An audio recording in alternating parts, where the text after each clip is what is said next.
Whoa, snap, sorry, I was son. on my phone, man. You're on your phone like a 16-year-old girl. Shut up. That annoys me when I know you get say mad that. when I say it, but you know who else told me that? Listen to this. Your boy Stevie that you travel with goes, bro, how bad is Kellen on I his know phone? he didn't say that because yeah, he did. I know. I went, you're making that to make me I'm not. And I went, you're just as bad, Stevie. But just as bad? And he goes, I'm bad. He goes, but Bryan at 50's bad. That's the crazy thing I've ever heard.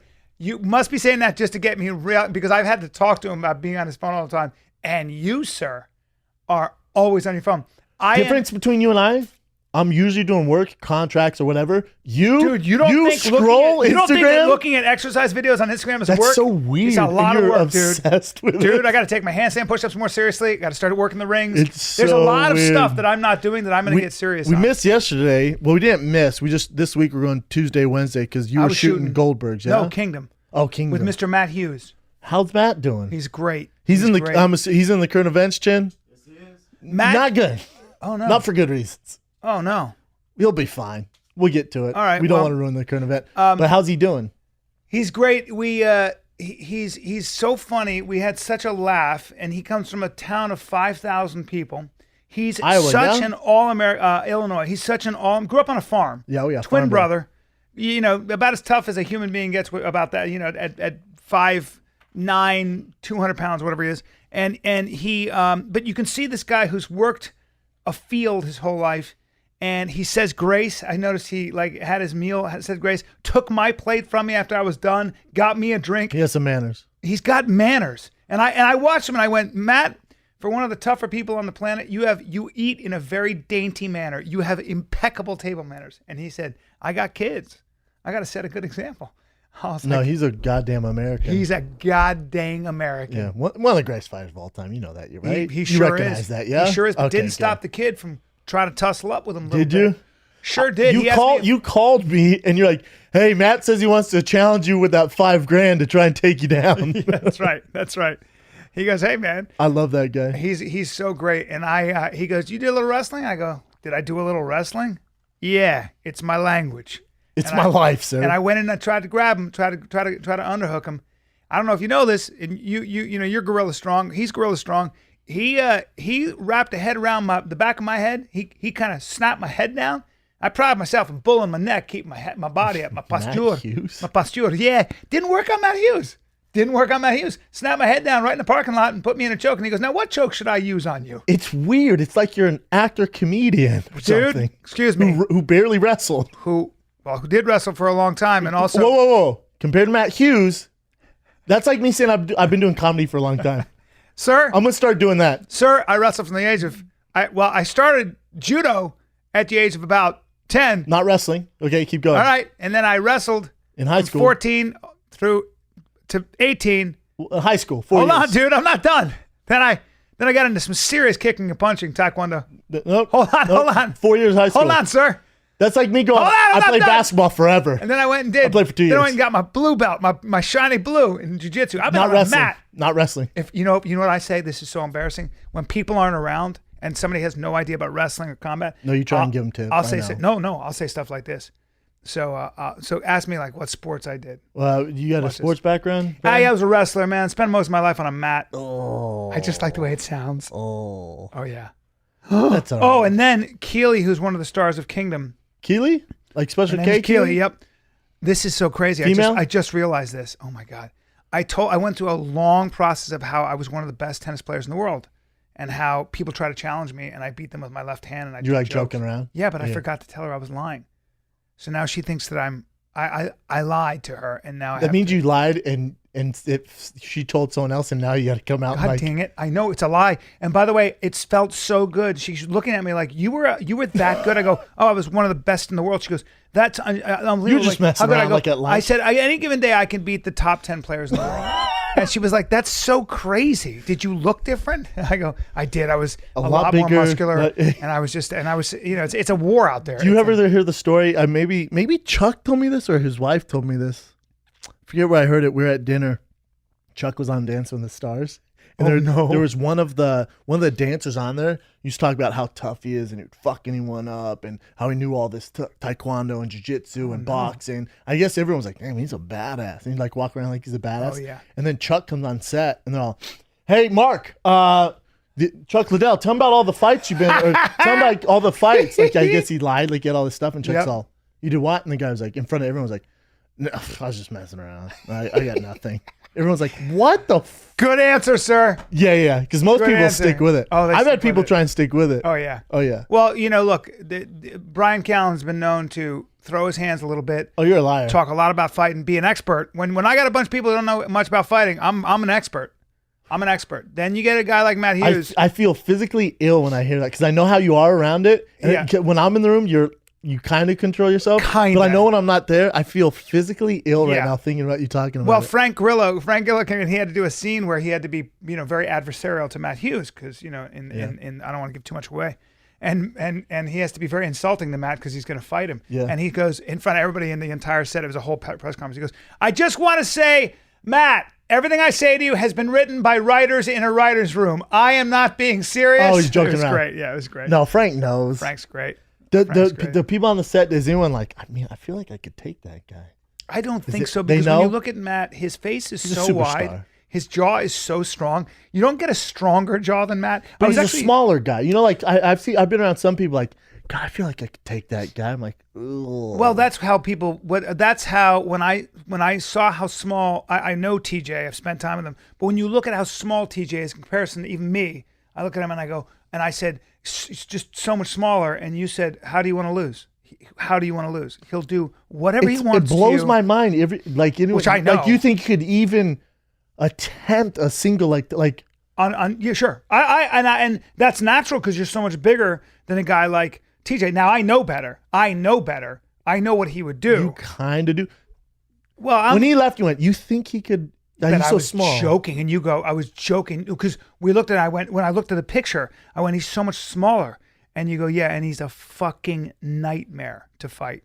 And I go, I know. I said, and then just because I wanted to hear what you would say, I said, now how long would I last? Do you think I'd be able to get some positions? And you go, what? How do you want to lose? Tell me, and I'll tell him how to beat you. I said, we could lock the door, I'll leave, and he could beat up everyone in the room. That's right. At the same time. That's right. Yes. And Matt, though, is different because I don't think anybody feels that way about Matt because Matt's neck and back. He's got an apple bottom. Big of a guy. He's about I asked him how much he weighed, about 190.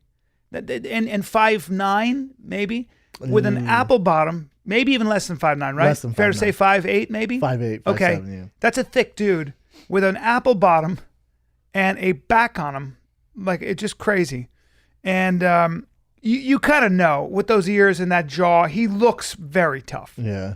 He looks prototypically the nicest tough. guy in the world, too. The nicest guy in the world. Just such a gentleman. We've had ourselves quite a past couple of days. We had the Companion. Yes, we had the Companion. You and I smoked some of that devil's lettuce.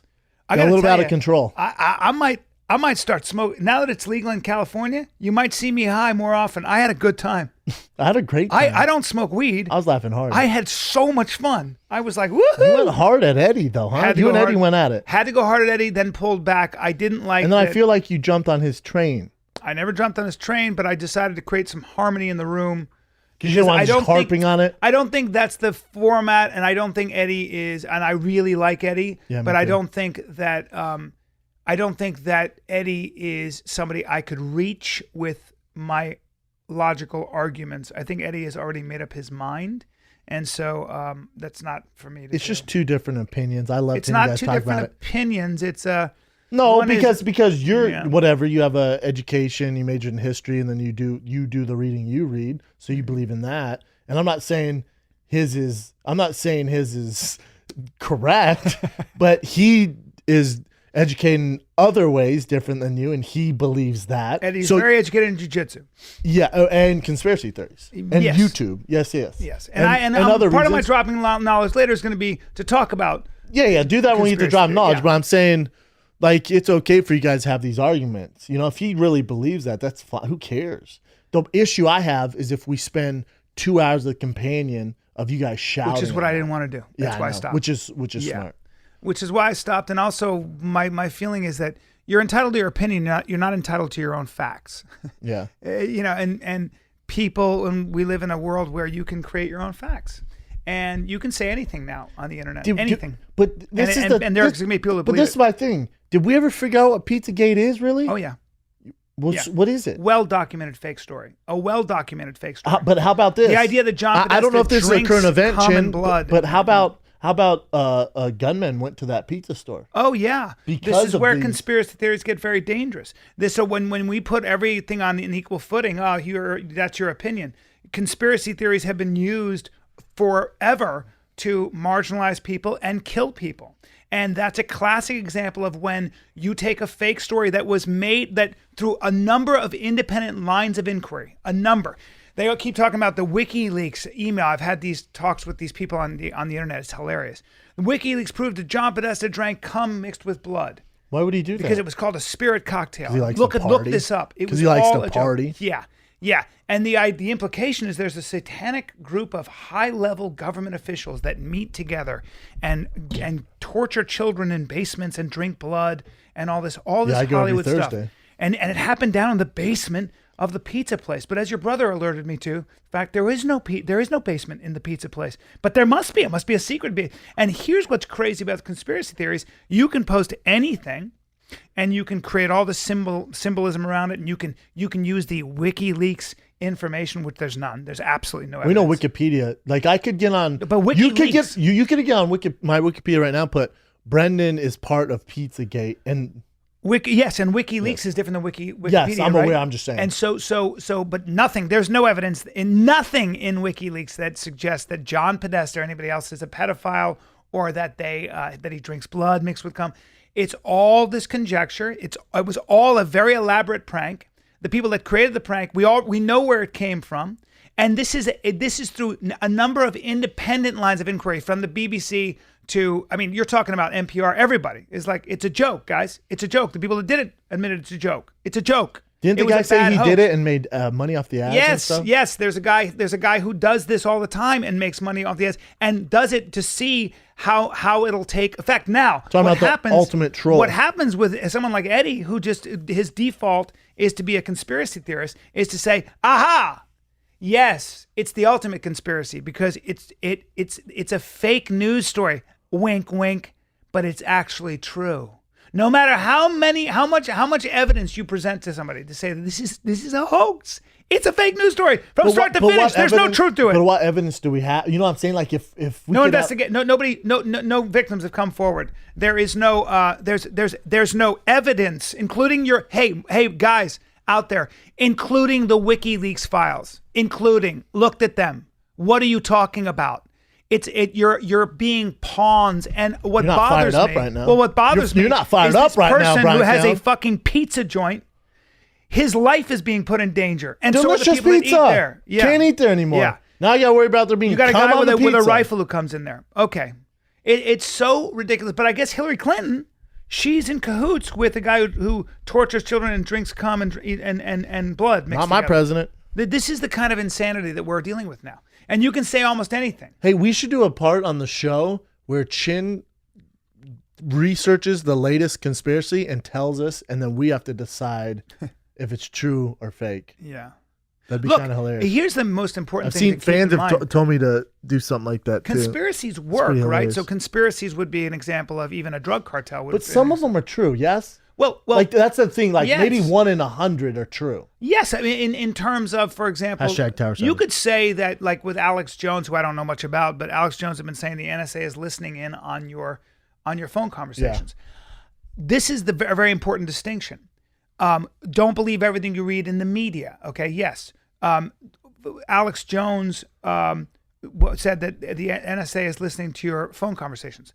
You should believe that because history tells us that governments, intelligence agencies, have a vested interest in pushing the boundaries of the law, in doing what they can to make their jobs easier. And also government agencies, whether they're the CIA, Defense Intelligence, FBI, want as much autonomy and as much power as they can get. That's why, and the founding fathers knew that that's what groups do, that groups get together and they conspire to push their own agenda forward. And you have very motivated, smart, and maybe not so ethical people who will do this. You are correct. That's always been in going that on. sense. That is why conspiracy theories have happened and why they can exist. Now, the founding fathers were very aware of this. So what do? They created something called checks and balances. They created different branches of government that compete with each other. And believe me, when the president sits in a room and you have somebody from the State Department, you have somebody from the Defense Department, and you have somebody from his chief of staff, and everybody has their own agenda. They come to him with their own agenda, and a lot of times they don't get along. A lot of times they're arguing. That's a good thing. Yeah. Typically, also what happens, like with Nixon, is one guy who's very smart, like Kissinger, will essentially get the president's ear and have an outsized influence on the president to the disregard of all the other people who have points of view. So what happens, the worry with Trump is, who's going to really have Trump's Who's going to be in his ear? Who's going to be in his ear?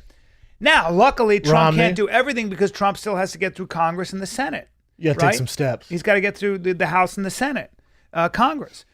Luckily, the president can't do a whole lot. He has veto power, but we have a lot of these checks and balances. We also have the Supreme Court. The Supreme Court is an objective body who is there for life. So Bunch of steps. All I'm saying is some of the conspiracy theories. it is, but yeah. my issue. Okay, this is another issue that I have please keep going. with when you find out that the news, like the New York Times or somebody prints a fake or a false story by accident. Okay, I have a lot of problems with the mainstream media, especially the liberal media, because I think that they're very biased. But it doesn't mean that everything they say, it doesn't mean that the information they have is all bullshit. And they all well, it have doesn't an mean it's all agenda. bullshit because an editorial board works in a certain way. You have to know how it does. When you come to a story, they have a group of people from all different diverse backgrounds, and they look into it. You have sure. to. You have to. Did you have 3 sources? Your I think? reputation 6. Well, look at the Rolling Stones. Remember when they printed Yes. that? They got sued for how much? 30 million. Or They something? sure did. They got fired, and people's reputations were ruined. The guy said he had 3 sources, and they Dan got Rather. screwed. Look up Dan Rather. Look up why Dan Rather retired. He got it wrong. And when people look into this stuff, news organizations stake their reputation on at least researching their stories. Yeah. They wouldn't have a business. Yeah, and if you say That's otherwise, what separates you're them. kind of being unfair. That my issue with this conspiracy default, when people go into the default, is that you're always assuming it's a little bit bigoted. It's not bad to be suspicious of your government or a big business. It is a little bit bigoted to think that all those people in quote unquote power are evil and you're good. It's not true. Yeah. And also a lot of people have this really weird notion that the world is being run by a bunch of white guys around a table in suits with no morals. Yeah, that's true. Yeah. It's just not how the world works, man. Yeah. I don't know. It's interesting though. It's more complicated, right? It's complicated, and it's not that interesting. It is interesting. If you look into some of that stuff, it's interesting as shit. Yeah. Oh, because if you look into it, but I'm gonna wait till we had do the drop knowledge on that, but we'll move on from there for sure before people get freaked out. But we had a fun time on Sunday night, Comedy Store, main room. Oh yeah. Bryan Callen, myself, Chris D'Elia, Skylar Stone, and then how about Theo Vaughn? How funny! Oh is my Theo God, Vaughn? Theo, one of my favorite people in the world. Theo Vaughn is so funny. So on the when they they have a list like who's the set list, who's gonna go up, time, blah blah blah, and they just had the fighter and the kid. They didn't have my name and Bryan's. Yeah. So they thought I was the kid and Bryan was the fighter. So it said the fighter first, and then the kid said, but they got it confused. So I was like, I'm not going on after Bryan and Chris D'Elia. What the fuck is sense. I'm like, I'm not going after Bryan. Like, let me get my beak wet, man. Yeah. So then when I got back to, I was like, God, I guess, man. Like, I didn't want to complain because I'm just honored to be up there. And I was like, hey, you don't think Bryan should go on after me? And then he goes, yeah, right there. Look, the fighter. I'm like, what?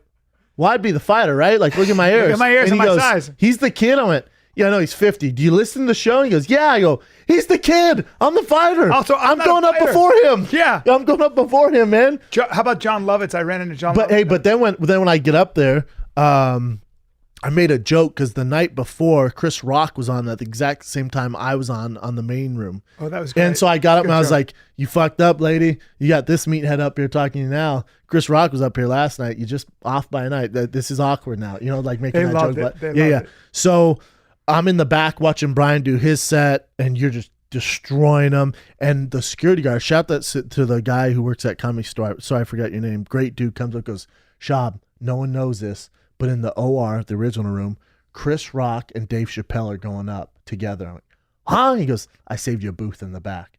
Oh, how shit. cool is that? So I watched Chris D'Elia, then went into the OR, the original room, and watched Chris Rock and Dave Chappelle just kind of do their thing. I was like, what is going on? You want to talk about a memorable night? How cool Are is you that? kidding me, man? And you're in it. You're in the middle of it. Then you see, you're just destroying them. D'Elia doing his thing. They see Chris Rock. And I'm like, what is going on right now? This is nuts. I love it. Then we had a nice meal afterwards. There's nothing better. Where'd we be? Biancone? Biancone. Hey, Biancone. when I tell you guys this. Go ahead and tell them. Now, New restaurant Now, on we're not 3rd going Street. bad on Scopa. Scopa, you the Olive Garden of Italian food. You Applebee's to me now. Easy. No, I'm just kidding. I shout out to Scopa. I still love you guys. Scopa's right up the great. street. We'll be there. But this Biancone on 3rd Street off of La Cienega. It will change your life. Bianconi. Let me tell you something. It's in Hollywood. Change your That life. shit will change your life. It's again. The beef carpaccio. It's the I sister wanted to restaurant. punch the sister fucking dude in restaurant, the the face. Via Veneto. And this is what I always say: those two restaurants. If you want to talk just the pure best food in the world, pure for me. Oh, I'll never go what to do Italy. I know? I've only lived 50 years. Best food in the world for me. By far. I've eaten in Italy. I've eaten everywhere. Yeah, well, I've always, how I complain about never traveling because they have everything here. Check Italy off. Well, I will never go to Italy now because I have the best Italian food in LA up the street. I have taken Italians from Rome there, and they've gone, this is better than in Italy. It's ridiculous. The beef food. carpaccio, when he brought it, Oh my I wanted God. to slap his mouth. It was so good. I know. I was so frustrated because it's so good. I went, I should slap you. Yep. He goes, I know, right? And how cool is that space? The space is beautiful. They I went there last night after my set you at sure Laugh did. Factory. Oh, we'll be going there a lot. That's our spot. Yeah, so Fabrizio. after set, because it's open too. They're open to midnight, Till 1 365 days a.m. a year. Till 1 a.m. 365 days a year. They're open every night. Italians don't fuck around. Fabrizio doesn't fuck around. It's Fabrizio Bianconi. Dude, how about Laugh Factory last night? It was more of an urban night. I haven't done one of those crowds yet. By that, do you mean all black? A lot of African Americans? Yeah, Not I mean, Eritrean Americans? but a lot of lineup was African American. Those guys were hilarious. But I'm trying to get as much exposure as I can, like do as many sets as I can. So it was fun for me. Yeah. But remember, I grew up with all black people, so for me, You're comfortable. We speak the same language. Oh, yeah. Yeah, you're good. It was fun, man. You're good. It was fun. No, you have a lot of charisma on stage. It was fun. I was very worried because, I know how this thing goes. At the Laugh Factory? And it was a full house. In the you're main talking room. about the Comedy Store. Jeremy Piven's in the house. Jason Ellis is in the house. Our boy Carlton's in the house. We had some people Adam in the house. Hirsch, CAA's good there. people. Yeah.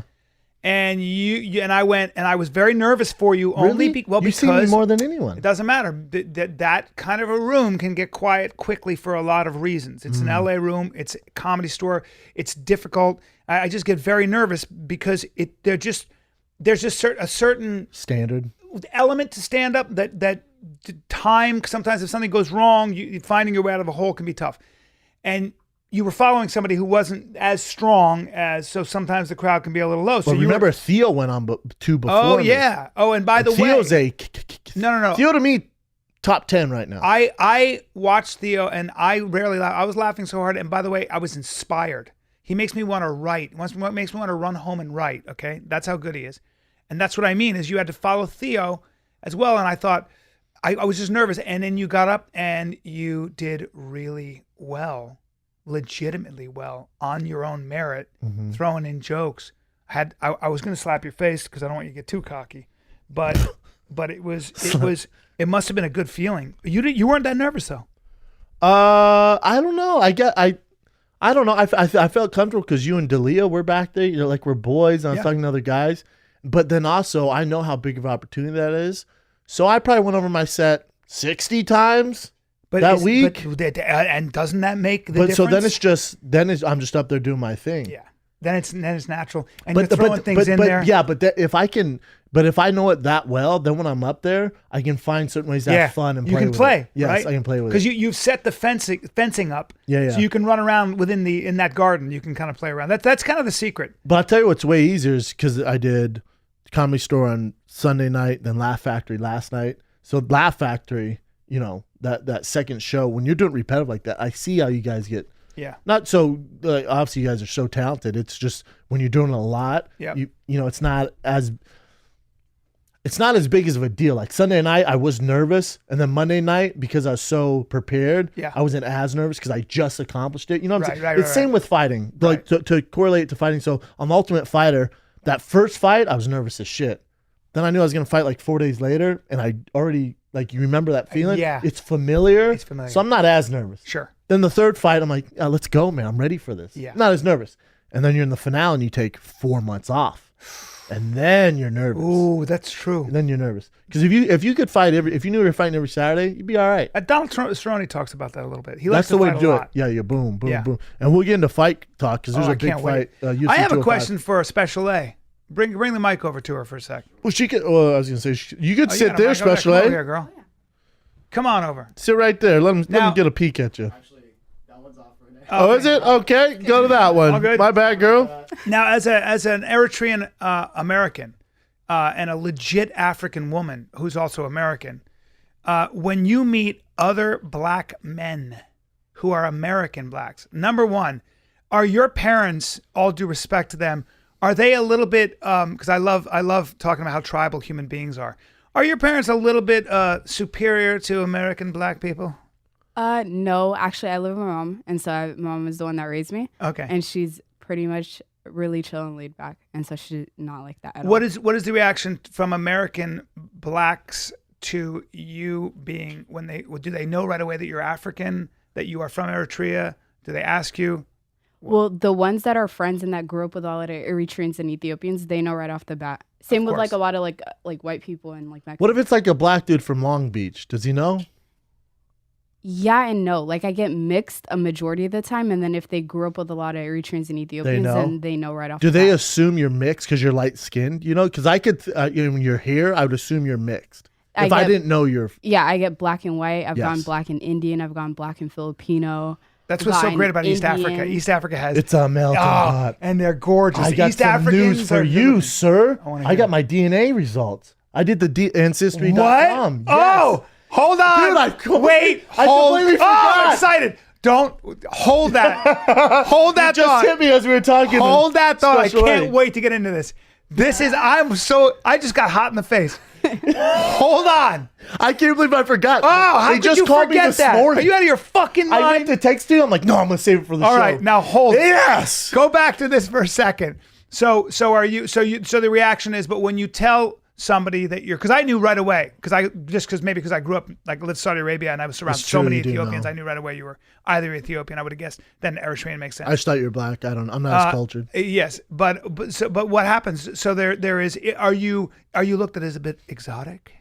I get that all. I get exotic right off the bat. They say that you look mixed, but then you also look exotic. Yeah. What do you check off? You know when it says black, white, other. I do black and African descent or other. Are you more attracted to people who are from Eritrea, Ethiopia, American? Or do you have a type? White guys? I don't have a type, but I don't find that many Eritreans or Ethiopians like attractive. What are you single right now? Yeah. You're in trouble now. You're about to get some dick pics on social media. shit. But your last boyfriend was what ethnicity? He was white. Yeah, it's a mix. White power. We're mixing it all up. I like America. I like it. Yeah, because I grew up around a lot of white, a majority white, some like Hispanics. Like I grew up with a majority white, and so that's what I was. Yeah, isn't it weird? Like when you grew up around that, like Yeah. I grew up around a lot of black people, and like I have a thing, like I'm attracted to. Yeah, you're black very people. attractive. Yeah. Black women. That's it is. It's a like what question you of grow what up around. Yeah, I grew up around so many, mostly brown and black. Just living overseas. Like the Middle way I East, you're did. saying, Middle B? East, Filipino. Greek, Middle East, but a lot of black people too. A lot of Africans, who were in Saudi Arabia and all those. I was around, especially East Africans. Yet you married the whitest girl on the Isn't block, that but I always dated darker. But yeah. and then you decide to run through life with a white girl. I'm an equal opportunity employer, I guess. You are. I go wherever. Yeah. I remember thinking. My joke is I was like, boy, my kids are going to be pretty pink. Not a good. When the ozone layer is breaking apart and the sun's getting hotter. Yeah, your son's in deep trouble. He's white. No, they're actually golden. They have No, a you know what? golden Finn's a little complexion. bit tan though. Yeah, he Your is. daughter's whiter. Yeah. Yeah, they'll be fine though. I think they'll be Should fine. have them wear those bee suits. Now let's stop everything You want the and DNA let's get test? to the DNA test, Dude, I can't wait. you want to take some guesses? I've already said you've got to have. I would say you've got some Turkish, or some Persian, or some Arabic in you. Definitely Italian, but if the Italian, I would even say you've got to have some Middle Eastern. There's something. Ready? Yeah. So and we knew this. 52% ethnicity, Great Britain. 52% Great Britain. We So knew you're a I was Saxon. half. You're a Saxon. My mom, born and raised in Okay. England, she moved here when she was like 18. Yeah. We knew that. 20% Scandinavian. Damn, dude, you got a lot of Northerner in you. 15% Italian. Okay. And then the rest is like made up these regions they don't know, but that's the You're makeup. mostly a white dude. I mean, British, white guy. Scandinavia, and when they say Scandinavia, that's like German. No, what are we that's talking about here? that's Sweden, Norway. White power. That's look up what Scandinavia is, because Scandinavia is Sweden, Norway, It says Finland, right? Scandinavia. Isn't it Finland, Norway, and Sweden? And maybe Scandinavia comprises Holland. I'm pretty sure The German's in Netherlands? there. I don't think Germany is considered part of Scandinavia. Scandinavia descent. I believe it's maybe. 3 Put countries. Scandinavia descent. I think it's Sweden, There we go. Is that the term Nordic? Nordic.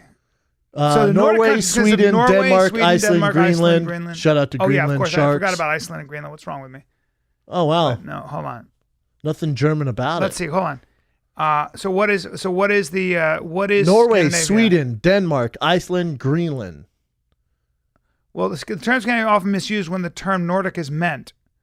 So we don't know what Scandinavian means yet, right? Hey, it said, go back. It says got Scandinavian DNA results. Oh, look, it says is German Scandinavian. Yeah, but I still don't know what when we talk about Scandinavian, I thought we were talking about those 3 countries. So what are we talking about? See, I don't think Scandinavian and Look, is Germany Scandinavian? Go to that, please. Did you see that? No. Oh, scroll down. So we mean it says, Nordic. Is Germany? Yeah, there it is. What's that say? The original. What is now Northern Germany? That's where Schwab comes from. All right. Northern Germany. Unschneiser. All of Denmark, southern Sweden, and then southern coast of Norway. But All right. I was a little surprised. So maybe we're talking Nordic. So 52% Great Britain, 20% Scandinavia, 15% Italian. You're a Norseman. You're a Norseman. Not that surprising though, right? I was hoping. God, I was really banking on. How about this? How about growing up? My family told me, I'm the only dark person in my family. No one else is dark. Not even close. Everyone's white as shit. You've seen Jay. Yeah. He's about as white as the fucking Yep. white. Yep. My mom's Vampire. My mom's white. C'est vampire. My mom looks like a cutlet, chicken cutlet, C'est vampire. white as shit. But they told me. Vampire. But they told me you got your skin from. Vampire. Yeah, you didn't keep. Sorry, doing it? buddy. Yeah, I got my skin from my grandpa had Indian in him. Not true, guys. It's not true. Hey, mom, you're a liar. Isn't that funny? Hey, grandpa, you're dead, but you're a liar. How many people You guys are love lying to to say me. that they have some Native American in them? Ask any hot girl, and I'm not kidding, in Los Angeles, any hot girl, we used to do a thing. I swear to God, they could have freckles and long blonde hair. Red hair. And they could Freckles? be smoking in the sun. Their skin is smoldering because their skin has 0 melanin in it. And they'll be like, I'm 25% American Indian. I don't get that a lot. You're a liar. Well, I get Persian or something like that. Yeah. Never Indian. Really? I don't hear Indian a lot. God. At least, You talking about feather Indian, dot Indian? I'm talking about feather Indian. It's so exotic. Interesting. So many girls. I'm Native American. I'm Italian, French, Native American. Every one of them. I promise you. Please do your own story. I've done it. You've done your 1,000 research. times. 9 Yeah. out of 10 girls. Weird. I've never heard that. My mom was German and my father was Italian, but I have a lot of Native American in me too back there. Well, it's not their fault. Maybe their parents are lying to them like mine lied to me. Like I grew up and they're like, the reason why you're dark is because I might be adopted. They're like, the reason you're dark is because your grandpa Monet had Indian in his blood. Yeah. I'm like, really? Like, yeah, that's why you're dark. Right. What is your dad? Your dad looks. He must also be German Italian. Yeah. Yeah, because that 52%. My mom is British as shit. In the United States for a long time, and maybe still the largest ethnic group to comprise the population was German. Yeah. There's huge German immigration, Irish, and a lot of Italians. I was just hoping for something exotic, man. I was hoping for something cool. I want to see what I am. Portuguese or something like that. Mine will come back merchant and peasant.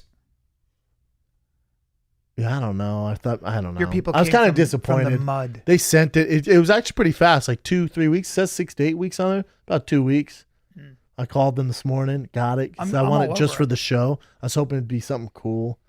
Kind of disappointed. I know. I hear you. I thought it was gonna be Indian, like Native American, because my skin, because my family told me I was. Yeah. Or maybe something like 90% Italian, because then I would just go straight Guido. Yeah, but you know how every city has like a little Italy in it. Everywhere, yeah.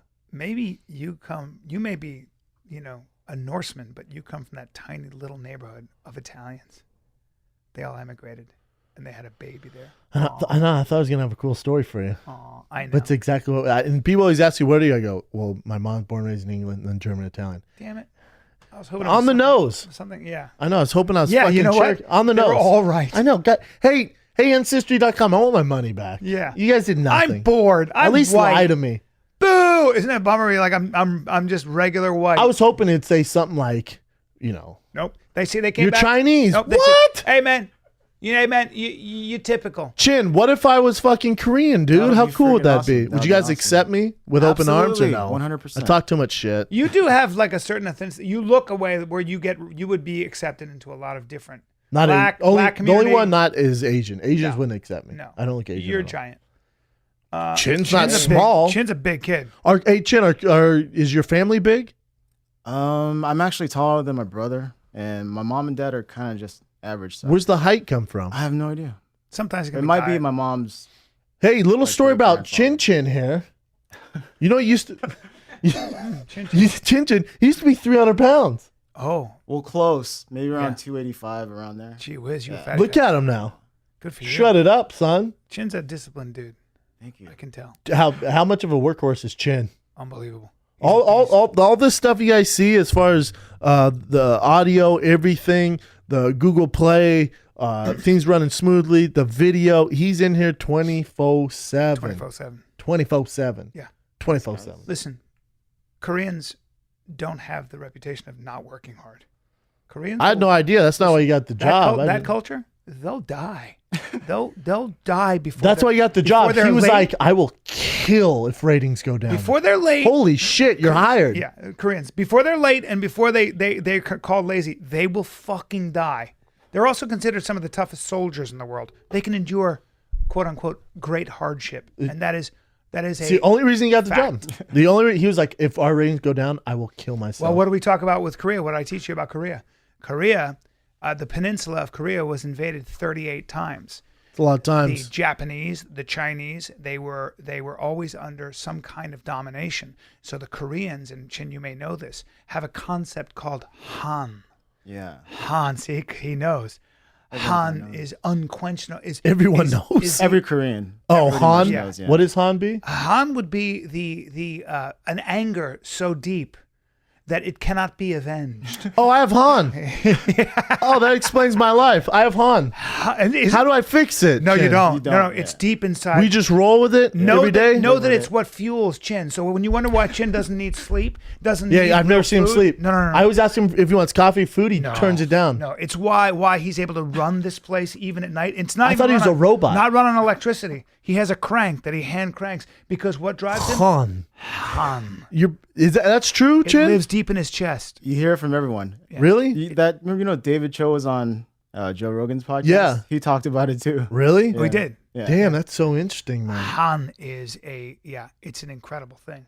And if you watch some great Korean cinema, there's been some incredible cinema that's come out of Korea. Because remember, Korea in the 80s said, hey, the United States makes a fortune on all their pop culture. Why don't we be the United States to Asia and put out K-pop, great movies? move. And the government subsidized all these artists and really made a push to create basically Korean culture, cool culture that could be exported. That's Americanized, right? 100%. Well, It's a lot of actually Koreans, like Koreanized. they get surgery, right? Too, on their eyes, look more white. Like lot. Westerns are huge There's over more there. plastic surgery, For apparently. Yeah. A lot, a ton. Are you? What's your deal, Chin? Are you single, married, 7 Single. kids, No, single, not married. no- single as shit? Yeah, single. Are shit. you into Korean girls? Like, what's your deal? I don't think I've even ever dated. I might have dated one Korean girl. Not your thing? Yeah, but I mean, I still date all Asians pretty much. Yep. Yeah, Like mostly Japanese, Vietnamese. Chinese, whatever. You're Vietnamese, down. nothing It's wrong. mostly been Vietnamese for Nothing some wrong reason. with that. But Really? I've dated Mexican, white. Yep. Yeah, But but you- mostly Vietnamese. Wow, but and you pass on the Koreans because of the Han. I bet it's a beast to deal with a The girl. Han's there sometimes. Even maybe the- you wanna even the just women turn the have it. cheek. Oof. I don't know. It's a traditional, conservative, patriarchal culture. Yes. I think at face value. Yeah. But if you get to know people, they're course. pretty crazy. Yeah. Yeah, of course. Yeah. That is It's called human beings. interesting. It's called being human beings. Yep. But some great movie. I would recommend everybody watch Dumb Boy. I think it's called. Dumb boy. Have you heard of Dumb that? boy sounds. So it was a awesome. remake by Josh Groban. Oh, old boy. Old Boy. Oh my God. Holy that's shit, is such that a good movie? Dumb boy. Woo! Dumb boy. Sorry. Old Boy. Oh my God. Typical what a- Callan. I'll tell you my favorite. Dumb boy. Dumb Boy. Dude, that movie is. Yeah. Have you seen And here's that? another one for you historians out there. You ever seen Schindler's Grip? Hey, man. Schindler's List. That's what I meant. Schindler's List, not Grip. Schindler's Schindler's Grip, one of my favorites. Grip? No, dude. Old Boy Yeah. is. And that guy has made some great movies. That guy's a Park master Chan-wook, storyteller. yeah. Ooh, what's his name? Park Chan-wook. I think. Park Yeah. Chan-wook. Oof. What a name. We'll look Okay. it up. Let's go in some fight talk. Let's get. So you got I can't UFC wait. 205. Speaking of Han, your boy Elliott, Tim Elliott, is about as tough. I feel like he's made of. Can we talk about that fight? Is that cool? Or are we? Oh, sure. Well, I mean, we did it on the companion. We can do it again on here. You're talking about Tim Elliott versus Demetrius Johnson? yeah. we kind of already did it. Well, let's just touch on it for Before 2 we go to seconds, then we'll get into 205? this because I can't wait to get into 205. But I feel like he is, dude. I feel like 206 or 205. What is this 206, one? 206. 206, yes, sorry. I feel like he is made of rawhide and steel cable, like as in he's kind of indestructible. Maybe he is. Yeah, I'm a fan now. Maybe he's Deadpool. Yeah. I thought of the movie. Yeah, no, he's a stud, man. They definitely need to rank him in the top 5 after that performance with DJ. You can't rank DJ pound for pound number 1 after that performance. You just can't. And Rogan agreed. Me and him been arguing about this. You know, not arguing, but debating about it all the time. Why can't you? He Pound for controlled him pound, like- four rounds. Yeah, but he was in trouble. Tim Elliott's not even ranked in the top 20. If you're pound for pound greatest of all time, like you can't. But isn't it safe to say that Tim Elliott may have not been ranked in the top 20 because of a sort of an error? I mean, in terms of to see how tough he is to win.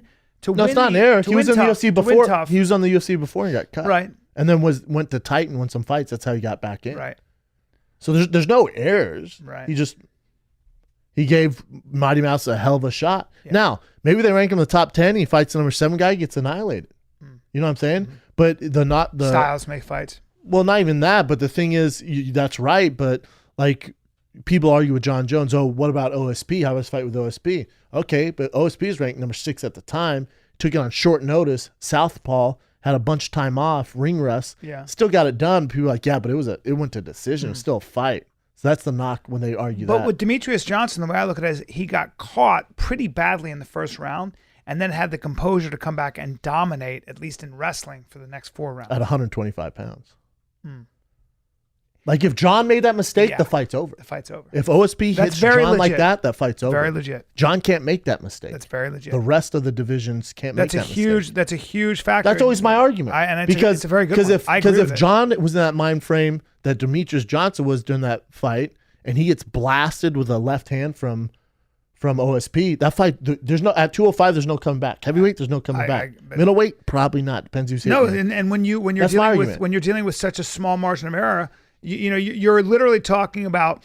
It's almost like Your chances of losing are way higher when you're. at you those high just weight have classes. more space to express yourself almost. Whereas a heavyweight, you're literally it's like being put in like along an electric fence. Just move in this area. That's all you can do. Well, like Tim Elliott, he's not a knockout artist. There's really no knockout artist at that weight class. Lineker, you could say, but still, guys eat shots. Dotson ate some of his shots, still kept on ticking. Right. But at 205 with OSP, he'll knock anybody out. Yes. I wouldn't consider him a knockout artist. He'll knock your ass out. Yeah. But at that weight and that he's so explosive. Yeah. That's why your margin of error to be pound for pound best at that weight class is ridiculous. Right, because to never lose because you have crazy. to fight in a very different way, in a very cautious way, just a whole different style, right? But there's just more on the line. You're risking more. Mm-hmm. You know what I'm saying? Mm-hmm. Like compare OSP to Tim Elliott. Yeah. What I noticed though was Bang really had a big impact on Joey Benavidez in that fight. You could see Joey's style changed a lot. I don't think Joey won that fight. Did you go back and look at it? I did. I thought Joey did you landed did you more hear clean Dana shots. White and the other owners called Cejudo and like, you won that fight, like very clearly. I think they're actually going to pay him. I his think money. I think Cejudo was aggressive and came in, but I didn't see him landing the clean shots that Joey did. I think Joey landed more active. Yes. I'd have to see the conference. I saw him land clean I guess shots. most people think Henry won that fight. The majority think Henry won that fight. But to your defense, you were high, and we were talking. I watched that pretty closely. It's tough. You can Yeah. say that, B, but you're also high and drunk. Yeah. You know what I'm saying? I'd have to watch it Like we again. need I'm to gonna watch go it watch again. it I need again. to watch I it think again that's too. fair. That's fair. But the fans on our social media, Fighting Kid and mine, were like, dude, you guys got to be joking. You think? And I'm like, really? I'm like, I felt like it was close. Now I even bet on Benavidez, and Rogan owes me $500 now because he was paying Eddie's debt, which I'd never. I'll watch it again. But I wanted Joe to win. From what I saw, love Joe, and I'm glad he won. Yeah. I don't care if it's controversial or not. I know Joe, so Joe's my friend. I'm glad he won. Yeah. But according to the fans, again, we would have to watch it. Most people think Henry won that fight. Yeah. All right, let's knock out UFC 206. Let's just do the main card. Let's start with Tim Kennedy, Kelvin Gastelum. Do you see Tim did an interview? I forget with you. I think it was maybe Flow Sports, where the hell that site is. I forget. But he basically goes, someone goes, how are you going to beat Kelvin? He goes, I'm better at everything. Like literally, I'll beat him wherever he wants to go. And it's true. I think it's one of those fights where they're almost disciplining Gastelum. Yeah. Like you gonna miss weight? Yeah. And then you want to get on another card? Yeah. Here's a guy that does everything well. Oh, and he's also legit Captain America. It's just it's and Gastelum's a tough man, but yeah, it's just different. It's the biggest test for sure for him ever. I think Tim is terrifying. I think Tim. Well, remember Kelvin went against pretty good Johnny Hendricks too, but I think by far his biggest test here. But I think Tim actually submits him. That's very fair. I think he grinds him out and just exhausts him, and in the late second, early third submits him. I'm going to go with Tim actually punching him into submission. TKO? Yeah. That's fair too. Yeah. Next we got Swanson Choi. We haven't seen Swanson in a while. We haven't seen Cub Swanson in a while, no. Doohoo Choi. People are high on this dude from South Korea. I don't know anything about him. Yeah, if you watch him, do you know anything about him, Chin? Him being Korean? I just see him like knocking people out fast, like in the first round. Yeah, people love this guy. So he's a striker, Taekwondo guy. Yeah, everyone's super high on this guy. Cub, like I said, Cub is, as far as he's number 4 in the world, but he's one of the most talented guys I've ever seen in the training room. You said that Yeah, and before. he's so talented. So you can never count him Explain, out. like- He's had some rough fights, though. Yes. Explain what you mean when you say the most talented. Like explain that from your perspective, like in comparison.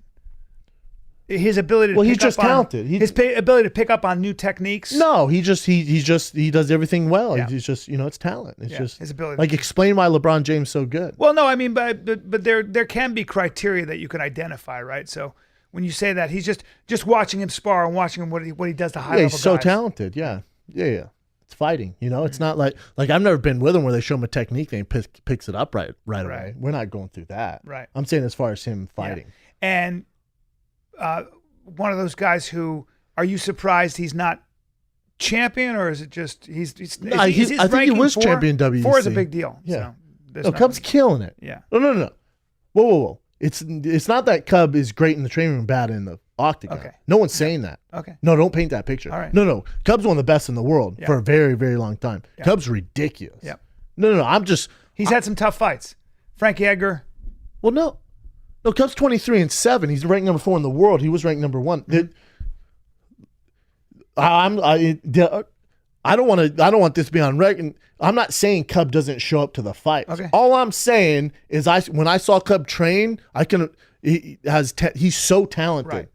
in the training room and in the octagon. Yeah. Let's not do that. Yeah, No, he's no. amazing.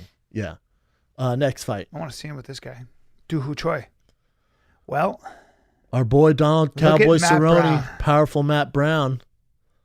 Remember Matt Brown was so damn close to the title fight? He was so close, man. Matt Brown brings it to anybody on the planet. He's just so tough. So big. They're all tough No, up there. but I mean, Matt all Brown, of them are so well, tough. No. There's a difference. When They're not tough? No, they're all tough. When I think of Matt Brown, he reminds you of that Tim Elliott thing. There's something about That's him his that asset? you have to kill him. Yeah, it's almost like he's willing to die. He's You know he did die. That's why I call him the Immortal. I know. That's kind of Matt an Brown example. died. When Tim Elliott said, if it's a fight to the death, I beat anybody in the world. Like, I believe you. Yeah. It's the same thing with Matt Brown. Like, if I got to go to war, if it's going to be life or death, I'm bringing Matt Brown with me. I'm bringing Tim Kennedy. Well, yeah, definitely. But Matt Brown just is, you got to kill him. And I think that's why people love watching him fight so bad. So you're picking him over Cowboy? No. Cowboy is so ridiculous. He's really in his own. He's in the zone. And Cowboy, if you want to talk about a guy who's on a higher level in every way, does everything better, and all due respect to Matt Brown, who's awesome, I think it's Donald Cerrone. I'm always going to go with Donald, especially at 170. Well, here's the difference. Yeah, Don at 170 is absolute murderer. You're supposed to find that New York card, and then obviously Kelvin missed weight, so now he's here. So when people talk about those guys willing to die, blah, blah, blah, when you're in the top 10, everyone's willing to die, but they have more skills than you. So I hear people say that. Yeah. He's tough, he's willing to die. Yeah. So every person you see on this lineup is like that. Yeah. It's just Matt Brown's forte, and he talks about it, and he has this toughness, and he has a chin. Yeah. And he goes forward, and he's relentless. Yes. Don's the exact same way, but he has a lot more skill. Yes. That's the difference between a world champion and a contender. Yeah. So I think, listen, Matt Brown's going to try and make this nasty. He's going to get in there, push the pace, not let Donald get off. Donald's a slow starter typically. So I think Matt Brown's going to come charging at him like an animal and just try to make it a dogfight. I think Cerrone submits him. I think Matt Brown's going to get him against the cage, do something. They're going to go to the ground. I think Cerrone submits him. Wow. Either way, Cerrone's finishing this fight. Yeah. It's a great fight, man. It's a fun fight. Fun fight. Way better fight than Cerrone versus Kelvin. That's for sure. Yeah. For whatever reason, it's just a fun fight. Yes, it is. This is a great card, man. It's a great The main card is fun. And then of course you got your main event for the 145 interim title, which doesn't make any sense, but it's just a way to sell this card, I think, by saying it's for a title. You know what I'm saying? And then you can build up Aldo versus the winner of this. Yes. Who you got, B? You go first, brother. So you got Max Holloway versus Anthony Pettis for the interim title of the world. Well, I'm going to go with Anthony Pettis. Ooh, Yeah. I'm surprised. That's I why I know. wanted you to go first. I'm going to So go I with didn't want Anthony me to Pettis. sway you. And Max Holloway's just unorthodox and multifaceted and does everything. But 45 from Anthony Pettis feels right, and I feel like he is ultimately he's.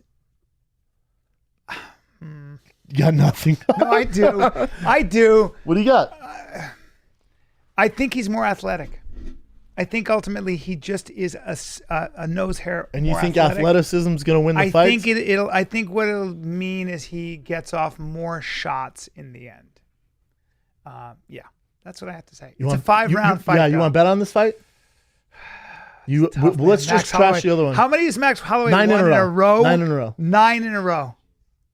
Yeah. Don't go back. There's no going That back Tony now. Ferguson thing. Oh man. Do you want to bet? Yeah. I'm gonna take that bet. What's the bet? Well, you're in Fort Lauderdale on Saturday, so I'd say I am in dinner Fort Saturday. Lauderdale. Oh, I'm in Austin Saturday night. Fort Lauderdale is Thursday, Friday, Saturday. Everybody, come out to the Improv. I don't know. I'm kind of done betting you because you never paid me for the last time. We do dinner or What can we something. do? Kind of lame. We Dinner do at Bianconi. Yeah. Although our friend owns it, so we should get a deal. It's lame, isn't it? Doesn't matter. Dinner at Bianconi. Okay. Ah, shit. That's lame. Listen, I love Anthony Pettis. He's one of my favorite people in the world. Max Holloway's won 9 in a row. It's just his time. Look at the guys he's beat. Pettis at 45. It's not his weight class. It's not good for him. He's originally a 55er. Cutting that weight is a nightmare for him. And then you got to fight Max Holloway for 5 rounds. After that third round, beginning of the middle of that third round, that's when the pace is going to set in. That weight cut's going to wear and tear on Anthony Pettis. I think it's a coming out party for Max Holloway. He's been waiting for this, especially as a main event on a main card. Max Holloway, I don't see it being much of a fight either.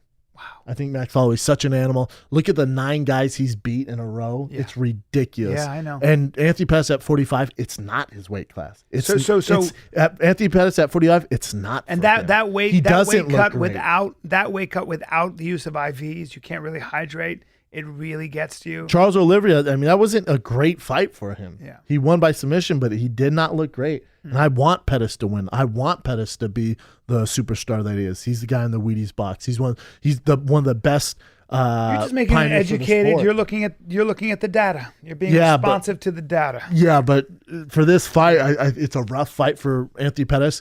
It's the perfect fight for Max Holloway. He needs to beat a well-known guy to get that kind of limelight. He's been waiting for this. He's won 9 in a row. His last loss was against Conor McGregor in a decision. Think how much better he's gotten from there. I just think, you see what Max Holloway did to Cub Swanson? I don't remember that fight. Did what he wanted. Yes. So can you click on Max Holloway? Does it show his record? Remarkable. If you click on his name.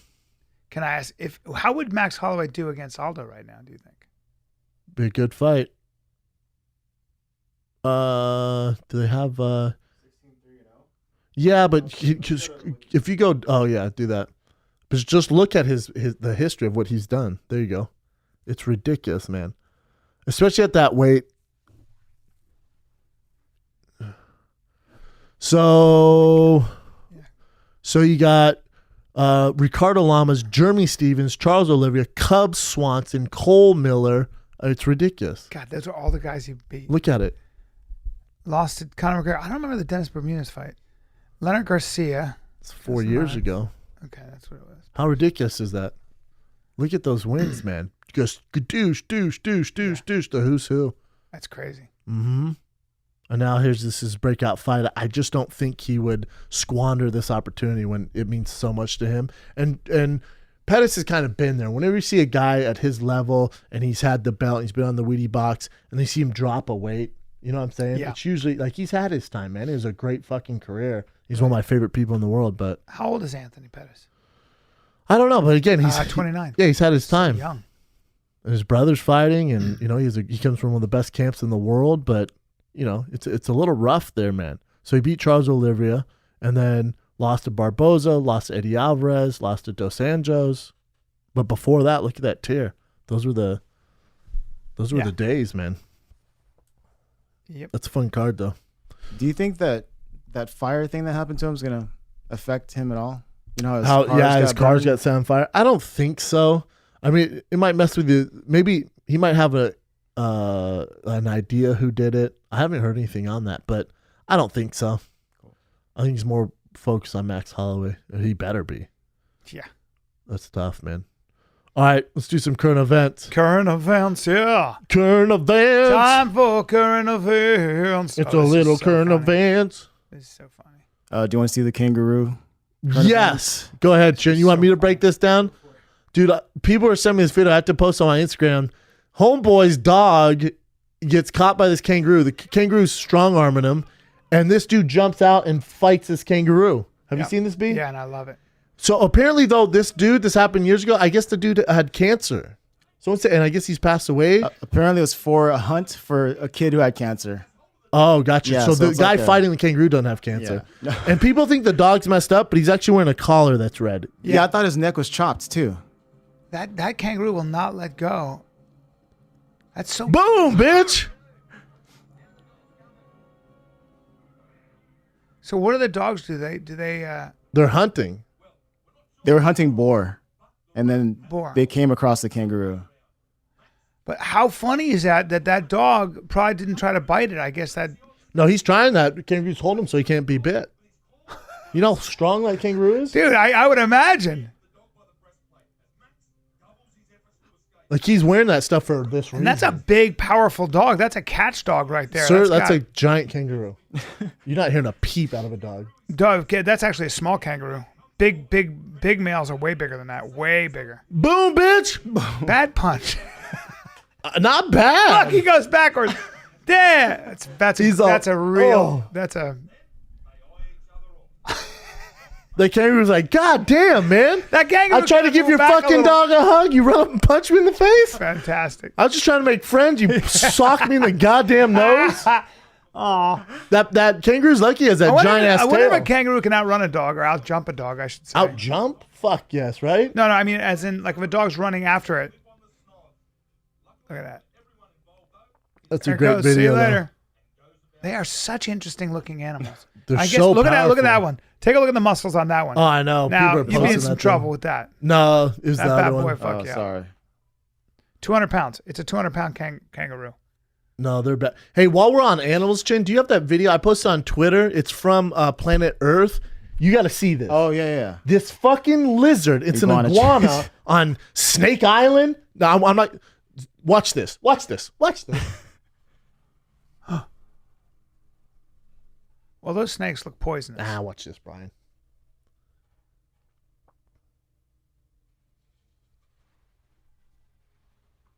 What the fuck is this? Get your ass This is ready. good camera work.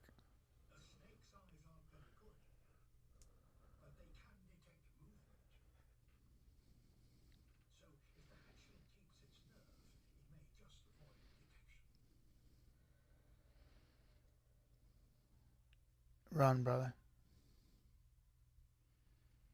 You gotta run. Get ready for this. Don't move. Take it easy. Control your breathing. Control your breathing. Don't make any sudden movements, Don't right? control your Like this breathing. is easy. You See, got this. You're just a stick. Look, you're just not a big deal, Nothing right? to see here. It's not a big deal. Nothing What's to- behind you though? Nothing to What's see behind you, here. though? Nothing to see here. Nothing this. to see here. See ya. Watch this, B. Oh my lord. Oh my lord. this. Look at all the Is snakes. this Snake Island? And because they can, Whoa. they can sense he's running, so they're starving. Dude. Motherfucker's you on his gotta hind run. legs. Run, man! Man, what are you, a kangaroo? Run, bro! He's not even. He's Not not up in here! Ah! Not up in here! Oh! Oh my God! They're all eating him. Oh no! Watch this, though, son. Never let die. No! Watch. See No! ya, son! No! Yes! Oh my God! Yes! Why are you living on that fucking island? Why are you living on that island, Run, sir? bro! There are snakes everywhere. He was born on that island, well, you get fuck. the fuck out of there, man. Look at this. Dude. That's stressful. That's what happened to Hitler. Hitler at this, came bro. back as a freaking Look at this. Whoa! dude. See ya. Oh, these snakes are Look, relentless. see ya, you Dude. old ass snakes. These snakes He are made it. You can turn it off, Jen. Oh my God. How great is that video? That was the craziest Someone thing I've sent seen that in to my me. life. Shout out whoever sent it to me. But it's Planet Earth 2. I Are guess you it's on in BBC in England. We don't have it yet or something. How about that iguana? Meanwhile, it's probably some like big rock, and they just dumped a bunch of snakes on there. And they chase him though? Like, I don't I think don't know. so. That was crazy. Planet Earth doesn't fuck around. That was crazy. I got the heebie-jeebies over that. How crazy. Think about that poor dude. Oof. He's like, what? All right, let's move on to some real current events. Chris Cyborg. So Chris Cyborg, check this out. So you guys know I've been an advocate of Chris Cyborg's for a while now. I'm like, dude, why doesn't the UFC invest in her? She's the best female fighter in the world. Everyone's scared of her. Give her an opportunity. Blah, blah, blah. Even let her fight at 145. You make her fight at 140. The big fights are 35. This is ridiculous. I even went bad on Dana. I want to apologize to Dana in the UFC because it came out that she's turned down 2 title fights at 145 after Holly and another girl. And she was like, no, I can't make that weight in 8 weeks. Then you shouldn't fucking fight. Wait, Then you have no room to complain. You have no room anymore to get because upset. she can't with UFC. make 145. Yes. Okay. They offered Holly home. And Holly wanted the fight. And even Jackson's camp was like, this isn't a great fight for Holly. And Holly was like, give me that fight. Wow. They had it all ready to go. And Chris is like, no, I'm not doing it. We have Tito actually come in studio. I'm going to grill him on it. I'm like, Good. what the fuck, you guys? What else do you want? They're like, literally, the UFC's like, we'll make a 145-pound division for you. There you go. Yeah. Nope, sorry, I can't do that in 8 weeks. Right. All right, man. Well, you've talked all this shit. We can't make a 160-pound division for you. We just simply can't. There's 3 of you walking the planet. We can't do that. Right. How ridiculous is that? When I found that out, I was like, unbelievable, man. It is unbelievable. And you see here, Dana says, we sat down with her. She explained that she can't make 135. They went, all right, cool, but we can get you a dietitian, get you in the mix, and you can fight a couple girls, then fight Ronda. She was in. Then when she signed the deal, she said she was having a hard time, so she had to cut down to 140. And she said she can't make 140. So then Dana goes, fuck it, all right, we'll make a 145-pound title for you. And she said, man, I can't make 145 pounds either in 8 weeks. Then you're in the wrong business. You can't do it. This ain't for you then. And I used to be totally on board. Hey, man, let's put marketing dollars into this. She's the best fighter on planet Earth. All right, I'm off the train. I'm off. Oh. I'm out. Yeah. They've given you 2 title fights, 8 weeks to make the fight. She can't. But so I thought 145 was the way she could make. She can't. That's even what she make that. said. And now she's saying she can't make it in 8 weeks. She needs Wow. more time. Oof. Remember, Chris Weidman cut 35 pounds in 2 days flying to Dubai to fight Damian Maia. That's crazy. So, but I'm off now. I'm just I'm off. That's I'm off that train. That was super disappointing because I thought she was just getting kind of shafted, and So so she's a I natural apologize to 55, Dana right? and UFC. I don't know what the fuck natural is, Jeez. but it's not good, All right. man. Next event. Alistair Overeem on a controversial UFC 203 interview. He said that Joe Rogan put me on the spot. Oh, I remember. Yeah, when Where he he said he taps. Yeah. Yeah. So in this article, Alistair Overeem goes, Joe Rogan put me on the spot. My team told me that he tapped, and I looked at my team and went, are you sure? Rogan didn't put you on the spot. It's Rogan's job to clear it up. Because let's say he was correct. Rogan doesn't know that you're not correct. Right. So someone there goes, hey, we have the tape here. Ask him if he's sure. So Rogan goes, you sure that happened? He goes, he tapped. I felt the tap. He goes, well, let's just look at the video. Because if he was correct, it would have swayed everyone It's to on his team. It's on his team. Yeah, he's not out to get you. He's not trying to make you look bad. No. If anything, you should be upset with his team. Yeah. Because his team went, no, we saw him, he tapped. And Alistair goes, are you guys sure? And he goes, yep, we're sure he tapped. Then we look at the video, that never happened. No. So that's why Joe's like, let's see it. No, we don't see it there. Let's see the other angle. Trying to give him the benefit of the doubt because if Yes. he tapped, then now we got some shit here. Yes. Now it's going to come out and you're actually the champ because they'll look at it and then the commission will probably revoke the actual decision, what happened, blah, Right. blah, blah. Maybe. Maybe. But either way, he's not out to get you, Alistair Overeem. No. You should be upset with your team. Yeah. Because someone's in Joe's ear just going, hey, we got the tape here, mock it up because if he did tap, we can show that. Yeah, and the other thing is that he had also been, concussed, and maybe it's a lot. You don't remember. Your head's all foggy. Joe had a good point too, and he goes, I'm not going to interview guys who have been knocked out. Like I'm done doing that. That makes sense. Yeah. You don't know where you're at necessarily. You're gonna remember things in not the best way and stuff. Either way, It's emotional. Maybe you did feel a tap. You can feel a lot of things when you're fighting, I would imagine. You're not thinking as clearly as you could be, right? yeah, but either way, you should blame the team. Yeah. It's not on Joe. Yes. It's not Especially on if you said, "Are you UFC. sure?" and they go, "Yeah." It's on the corner. If my Yes. corner came to me like, "Hey, we actually saw him tap a while ago," I'm like, "Really?" Right. Like Right. it's on no. There's no one to blame but that. That's right. But Joe's 100% correct where you shouldn't interview guys after they're concussed on any level. I mean, even Stipe, he was concussed. He won the fight, but he was saying weird. He thought he got it was a right hand, it was a kick, or there's some confusion even with that. Mhm. But that's the way to do it. No more interviews of guys who've been concussed. That's What else you got, Chin? There's another MMA one. Chuck Boy. Liddell, yeah. Chuck Liddell, Matt Hughes. They got part laid ways. off. No, I knew that. I was worried this whole time that something bad had happened to Matt Hughes, as in No. he'd done something bad. Well, he lost his job. Yeah. It's not positive. No, I They thought paid him- something happened they paid last him night that I didn't know about. No. Okay. They paid him handsomely. Let's see what they say. 10 to 15 employees. Liddell, he was executive vice president of business development. Times change, understand decision. I'll have to venture. Who knows what's next? Liddell couldn't be reached for a comment. So the layoffs, with the new WME buying them out, they're going through and going, all right, let's cut the fat. Yeah. And so they're like, Matt Hughes, Chuck Liddell, what are they really doing here? Executive, whatever his title was. Like, let's be real, probably don't need that. They're cutting, and they're huge salaries too. So they're going through cutting the fat. It's just business. Yeah. You know? And I don't blame Dana White. Like, if I own the company and Matt Hughes and Chuck Liddell, they're great ambassadors for the sport. They've walked the walk. So you want them around the hallways. You want them helping out with the future. So every business has those hard conversations where they say, what is the payoff? We're paying them a lot of money. Yeah, we're paying Chuck Liddell 7 figures a year. Do you and I live in a different world? No. Do we live in any kind of where sponsors come to us because we sell product? If we stop selling that product, we are not going to get them as sponsors. Yeah, no. If you hear the reason like that people want sponsors, you, there's a reason. People want you, Brennan Schaub, to come to the Laugh Factory, the Comedy Store, even though you haven't done stand-up for a long time.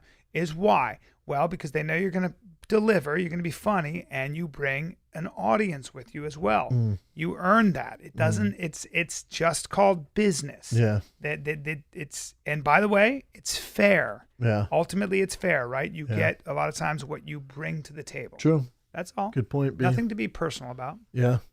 Yeah. But yeah, I had heard that, and I didn't. That surprised me. I didn't. That was crazy. What do you think if you had to guess? Is that it, Chin? Before we move on. What they? I got one more if you want. Oh, you got one more? What were we gonna say? What they were paid? 7 figures. Really? I would imagine Chuck was paid very, very well because him and Dana are best friends. Yeah. And I have no problem with that. I would do the same if I ran the UFC and I could come up with a job for you. I'd pay you as much as I possibly could so we could do cool shit together. What's this one? Lady Gaga reveals that she has she suffers from mental illness. You know what? Real quick, let me go back. I don't think it was 7 figures. I'd say mid 6 figures. I'm sorry, 7 figures is a lot of money.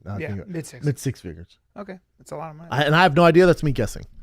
Go on, Chin. Sorry, I just nothing. wanted to retract my statement there. No worries. So Lady Gaga just revealed on the Today Show that she suffers from mental illness. That's what I heard. That's what I read. But she said PTSD. PTSD from being, I think, raped at 19. She never told anyone. So she told a bunch of some youths Brilliant at the artist, center. brilliant actor too. If you've seen her American Horror Story, it is some scary shit. She's super creepy. Oh yeah, she's really. Let's see what shit. I don't have the same kind of issues you have, but I have mental illness, and I struggle with that mental illness every day.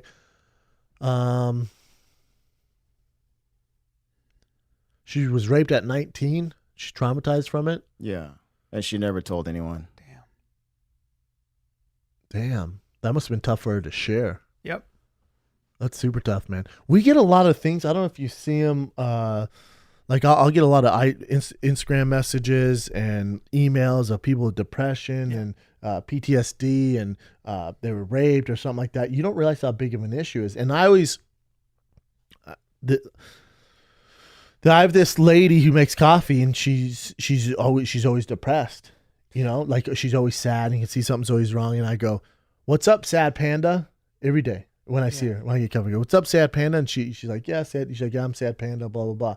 And I always say sad panda whenever like bad day. I'll text you sad panda, man. This home loan, sad panda, bro. Yeah. Or something sad panda. Yeah. And you don't we need to make shirts for people with depression called sad panda. Yeah. We really do, man. Yeah. But take all the money and donate it to mental illness or depression or a clinic or something. That's what we should do. Make a sad panda shirt. I don't know if it's been done yet. Make a sad panda shirt and donate to people with those issues. I didn't realize how prevalent it was. I didn't realize how big of a deal it was. Especially sexual trauma. Like I dated somebody who'd been raped when she was 12, and she'd been raped by a guy who broke into her apartment. She actually was a latchkey kid, so she was walking herself home, and he broke into her apartment, raped her, and she really never got. She never stopped it never stopped having a ripple effect on her. It never stopped causing her to do things that were not good for her. And she would talk about it because she talked about it a lot in therapy. It's probably the worst thing you can do to a human, yeah? Well, they say that Especially when children are sexualized, like when I know another guy who had been raped, a man who had been raped from the age of 8 until he was, I think 11, by a guy in his neighborhood who said to him, "You're my boyfriend, but don't tell anybody." And when his parents found out back then, they were like, "You did nothing wrong," but the guy didn't really go to jail. Really? Like I remember, I told you that story I'm doing about 30 to 50. I told you about that counselor who Grabbed your molested dick? me and Well, he sucked your dick. Well, he grabbed my dick. He sucked my other friend's dick, and he was doing all this stuff. I don't mean to laugh. Yeah, I know, but I hilarious. wasn't that traumatized by it. And my buddy was like, "Don't tell anybody." Hey, Paul, we need to do the animation of Brian getting molested. That's what we need. I said to my buddy Donnie, I go, "Did he suck your dick?" He goes, "He did, but don't tell anybody, dude. It was fucking weird." It wasn't that traumatic for I'm us. like, Donnie, did you bust in his mouth? No, but I remember that we all kind of we stopped going on the canoe trips with this guy. But I remember, damn right. guess what happened to the guy? He was just told to leave. And when they told his wife, who was the arts and craft teacher, she goes, "Oh God, he's up to that again." I'm not kidding. What year is this? 1940? My mother told me that story. This was 1921, but back then, think about the scandal in the Catholic Church. Did you see Spotlight, where Yes, the it's number ridiculous. of It's crazy. So now If my girl called me right now, I was like, "Hey, I was at the doctor," and because he was getting some shots today, I was at the doctor, and I stepped out of the room. And I walked back in. The doctor was grabbing Tiger's dick. Like, okay, cool. I would leave from here and do horrible things to that gentleman. Yeah. And probably go to prison. Well, like this day and age, you'd call your boy and we'd plan it a little better. I'd have to talk you down and we'd have to plan it a little better because there are ways to plan revenge. You're talking about going Dexter on him? Bubba, I'm talking about. You're talking about double team Dexter? I'm talking about wait until the night falls. I'm talking about. And then we rape him. I'm talking about getting ourselves a van, a little chloroform, some ropes. Bust some loads on him? I'm talking about some disguises. I'm not busting. No, Wait, I don't want to have sex with the guy, bro. I don't need, no, bro. But why did you say bust loads I meant on? like guns. No, I meant like emptying the clip. I never said that. No, you said busting some loads on. Yeah, him. like I'm loading my no, gun. because your chin was down and you had your shoulders were up and you had a little grin on your face. Bro, like I'm unloading my gun on him. I saw you thumb your dick off a little bit just then. No, now, I do not have an erection. I am right not. I'm not. No, I was saying you coming from the front. I coming from the not back. what I gathered. And it's on his face and ass with our guns. No. With our guns. No, because gun for you is code for dong. No, I'm talking with our big old AK-47. Nope. Just that's code. And he's going like this. See, that's code for dongs. No. And then I'm like, you're going to take it. And I just jar it down his throat. And he's like, and I'm going, with my gun. Hey, man, I don't want to be part of this podcast anymore. Bro, no. I'm talking about. Listen, I'm not gonna. No. I'm talking about taking that El El Grenado. If you want to have a and sex, we're going to lube our hands up. You're getting and way just too go into this. Way into his asshole. Listen, if you want to have sex with a doctor, then you can go do that on Grindr. Right now, I'm not going to be part of your kidnapping scheme. Yeah, this is your idea. A You're supposed to talk me out of who it. in your mind has done something. Because it turns out he's probably a good guy. He's a great guy. Yeah, so I don't want to get into I your was fantasy. saying we were in a hypothetical world you're like talking a Westworld, lot. and I was talking about like I'm not. I live in America. You come from the front, I come from the back. No. And then it's a monster train. No, I'm not doing a of monster guns. train. No. No, there's a thing. There's a He's a pleasure. doctor. No. There's No. a Brian. There's a pediatrician. pleasure train. Nope. There's a monster train. I'm not doing. I don't want any part of your trains. Monster train. I started out by talking about an assassination attempt, and you had to talk about busting loads. with my gun. Nope. God, you need to get more hood, man. That's your dog. We call that dropping loads. I was trying to get all clandestine about planning a murder, and I was in the middle of it. And then you had to stop everything with bust a load. And you in the front, me in the back. First of all, you leave DNA that way, and you ruin every assassination plot. I'm trying to kill the guy. I don't need you dry humping him. It's just not cool. All right, well. Hey, get off him. What are you doing, dude? I guess my definition of dropping loads and yours is different. Teaching him a When I lesson. say gadoosh, it's out of my Just gun. teaching him a lesson for a second. Yeah. You're going to leave your DNA everywhere. Well, no, I'm going to film it. Now I got to go call my cartel guy and get some acid. Well, you're not the guy I'm going to call to kill someone then. You got dropping knowledge, brother? Well, yes, I do. And it is, well, first of all, I just want to give people some historical perspective. And I think a lot of people are lacking historical perspective. When it comes to what, B? Conspiracy theories. I was thinking about this. This incident over the weekend where a guy broke into that pizza parlor with a fucking rifle. This is getting very dangerous.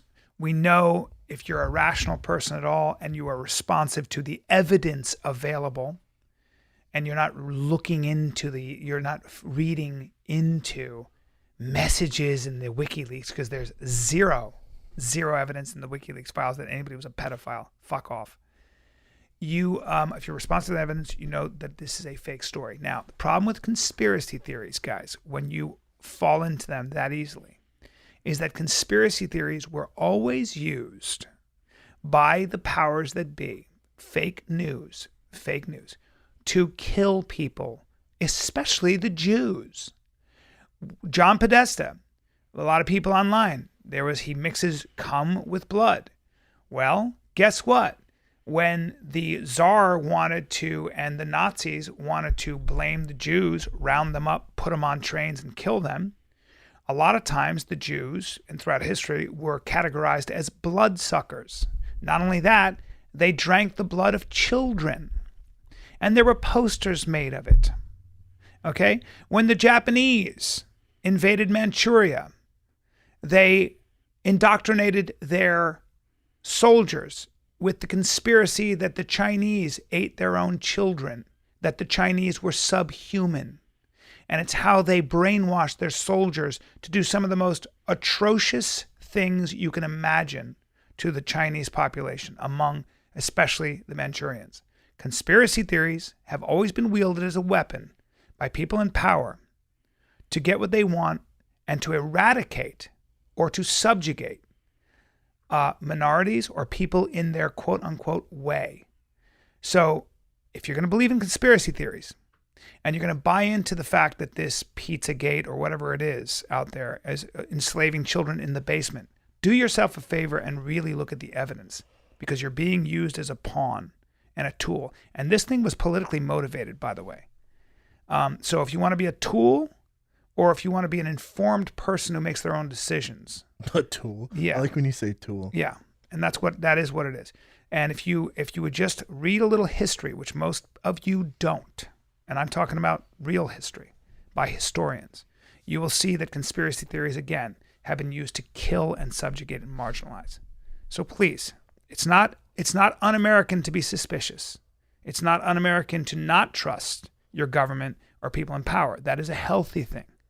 But please be fair in how you arrive at your conclusions, because it does have egregious results if you don't. Yeah, homeboy showed up with a gun at this supposedly artificial and that shouldn't be surprising. Conspiracy theory pizza place. Yes. And it's only going to get worse, guys. Don't fuck with pizza, man. It's only going to get worse. With the internet, message. You're going to see a lot more fake stories. It's being used as a political weapon by both sides. To sway it, whether it's true or not. Look at fact check. Hillary Clinton had to do fact check. She's That's like, right. this isn't true. Yeah. Like fact check. And we were like, nah, we're good. We're just going to listen to what he says. And all you have to do, the first thing you do, and this goes back to anchoring I was talking about. Hold my hand. Thank you. All you have to do, I don't feel comfortable with you holding my hand like that. Well, no, I feel patriotic. No, but we're going to talk about you running out of the closet in a little bit. All you got to do is anchor this idea. If I just accuse you of child molestation or rape or whatever, it sticks to you. Yeah, it's athletes are screwed. Yes. Be wary of how what they associate you with. That's why Jameis Winston, the girl who came out, is suing her now. Like, you fucked up my name, man. Yes. I'm suing you for $30 million. That's right. And guys, running out of the closet. He's screaming out of the closet, Come busting. sprinting out of the I closet. can't hold him in. I got 5 locks. He's a big guy. He's breaking. So much cadence. That's another lock. That's another lock. He's gonna break through all of them. I can't hold him. What do you got, Chin? But guys, just really quickly, can you please just take stock of how your own brain works and just understand that you're emotional? You're saying just look into it before you jump to conclusions? we all have confirmation bias. You know what that means? No one's drinking Mountain Dew and cum on Sunday nights off Abbott County. Do you know what confirmation bias is? We all do it. All of us. Yes, we take certain selective things that we like to make our stories true. There you go. And when you have to be careful of doing that. No one's jacking off on the glazed twist donuts at Blue Donut. Some of them are. I might have. You're right. All right, Chin, fan question, son. Cool. You guys were just talking about the Pizzagate. So this question. Did we already cover it or no? You guys were just talking about it. Go ahead. So I am Christopher C. asks, what happened with Pizzagate after Fight Companion? Eddie seemed barbecued. That was so funny. I was Team Callan. I think a lot of people were Team Callan, and then obviously there's a lot of conspiracy theorists who are like, no, how dare you guys? You guys are shills. I mean, nothing. After we just No, chilled, we played pool and chilled. Eddie's my friend. I like Eddie, and I think Eddie's a genuinely good person. I just think he's mistaken. Yeah, you talked about that. I mean, I'm doing a show on Saturday with Eddie on an Invitational, side by side. I think I will try it makes to for egg fun. him on to talk about conspiracies. Yeah, I think it makes for a fun fight companion in doses. And it's fun. It's fun when we argue, and there will be more arguments between me and Eddie. Know that. What else you got? All right, Herbie Fully Loaded asks, what did you think of John Jones on Joe Rogan's podcast? You want to just answer that? Did you see it, Cal? I didn't, but I want your point of view. I 'cause watched know you it listen to live. I watched it live. Is one of the most interesting ones for sure. You know, John doesn't do a lot of interviews. He's pound for pound my greatest fighter to ever enter the octagon. That being said, you know, I don't like to judge a book by its cover, and I don't know what's going on with John, but I didn't buy all of it. You know, when he went, I was so fortunate. You know, I was a victim of that hit and run. Like he put the story in himself. It's like, well, the victim in this situation would be the pregnant lady that you hit in your car, broke her arm, and then fled from the scene, and went back. So you're not a victim. No. You'd be the accuser and the criminal here in this story. He went back and got his money. Yeah. So when he's saying, you know, I'm just, you know, I get high, you know, my highs, you know, powerlifting and blah blah. It's tough, man. I want to believe him. I don't. I don't. Yeah. I just don't. I still think he's going to come back and wreck absolute shop on 205. I'm on the whole division. I wish him the best. And I think some people in this world aren't made to be. And I'm not saying made to be a bad guy. I'm not saying that. But They're not made to be a nice guy. But they're also not made to have order, and they're not made to do the same things that other people do. He's not a guy that should be on a strict schedule. Maybe he's saying he's getting blacked out drunk before a lot of these fights. Wow. Well, maybe for John, having a flask of whiskey a week before the fight, that's what John does. Does anyone ever think of that? Like maybe that's what he does. Maybe a sober John who's balls deep in powerlifting isn't that creative. Isn't that Is it good? the same way? Isn't as reckless. Doesn't take chances. Yeah. Isn't greatness. Well, Greatness to me is him destroying these guys and barely training. You and I both know people who are prodigiously talented, who make a lot of money as artists and are complete drug users, Degenerates. Like, and just would be booze, fuck ups in girls, everything. any other aspect of life. They'd be fuck ups, but they're brilliant. But for John, like that, you know, look at Tyson when he's 19. He's just animal. He's outrageous. And then, you know, granted his mentor died and stuff like that. And then he, you know, got on this straight and narrow path and kind of, you know, went to prison and stuff. That's a bad example. But I think some people aren't made, you know, like the creativity of John and maybe him not waking up at 6 a.m. and eating this and doing this. And I know some, It doesn't. I know work some for of the best him. fighters in the world who, if they, in their camp, if they didn't have absolute chaos, they didn't feel ready. Well, because And me, a guy, you know, I'm business minded. I want a schedule, this. I wasn't the greatest fighter in the world. I was good. I'm a far fucking cry from John Jones. Well, because it seems that something like MMA and fighting in the octagon is such a high stress, high risk kind of world. Your margin for error, especially if you're a bigger guy. We've talked about all the things that are very difficult. I would imagine that some people deal with that stress and deal with the because there's always this potential you might freeze up or you're not going to be yourself when you get in the octagon or whatever. And they deal with that stress by being a little reckless in their life because it's an outlet. It's a way of not putting as much on the fight psychologically. Yeah, right? and don't get it confused with self-sabotage. John's not self-sabotaging because he never lost a fight. Keeping it loose. Yeah, he's doing what John Jones does best. Yes. So people go, it's just self-sabotage. No, because he got away with it for so long. He actually thought he was invincible and could get away with it. Hold on, he's champion. He's the best ever. He's and he champion. They could go, John, you're fighting this weekend. We need you to cut weight. And be like, oh, cool. Anyone got a fifth of Jack? Give me that. And go destroy anyone in the world. He's just different. Yeah. And I'm not saying he's a bad guy. His wrongdoings, maybe he is sorry for that. But I'm saying I don't know if straight and narrow John and not smoking weed and not drinking is the best thing for him. Mm-hmm. Because some of that stuff is okay. Mm-hmm. Some of that stuff is fine, man. Yeah. It's okay to go out and have fun with your friends. Now, I don't know about doing it 6 nights a week and, you know, it's the whole thing with his fiance and family. That's a whole nother issue. But I don't know if the straight and narrow and eating organic and balls deep in asparagus and jiu-jitsu and powerlifting is the formula for John Jones to get to the next level of greatness. Do you feel like Does that he's make almost sense? trying to Or is that weird? Do you feel he's almost trying to convince himself? Yes, that and he's going to be miserable. Yeah. He's going to wake up like, God damn Does it. he sound like a newly converted man, like to a religion? You know, how people are like, dude, I just found Jesus. I hadn't before. My life was dead, and I just found and what the do all of good us news. do? And What then do all of us go? All of us, "Ooh, you and I go like this. oh, that bad, huh? Hey, man. About to What have- are you hiding from? Yeah. Are you, in the great words of Joe Rogan, are you afraid dicks taste delicious? Why are you so religious? Yeah. What happened? Yeah. What's going on here? All You're due hiding. respect. You're masking something. Yeah, when somebody has a conversion, a sudden conversion, you're like, oh boy. Oh, I go. Guys, get good news. I found Jesus. Oh, you think that's going to get you successful, finding Jesus? You 'Cause you're see on Team that? You Jesus. see that a lot with addiction. Like people will go from one extreme to the other. If that One helps belief them, system, I'm on board. 100%. Though. If this And it helps does John, I'm on sometimes. board, and I hope he's right. But you watch that, I was like, God damn it! Like, don't really believe it. Yeah, you hear people sometimes, and they sound like they're trying to convince themselves. Let's do 2 more, Chin. All right.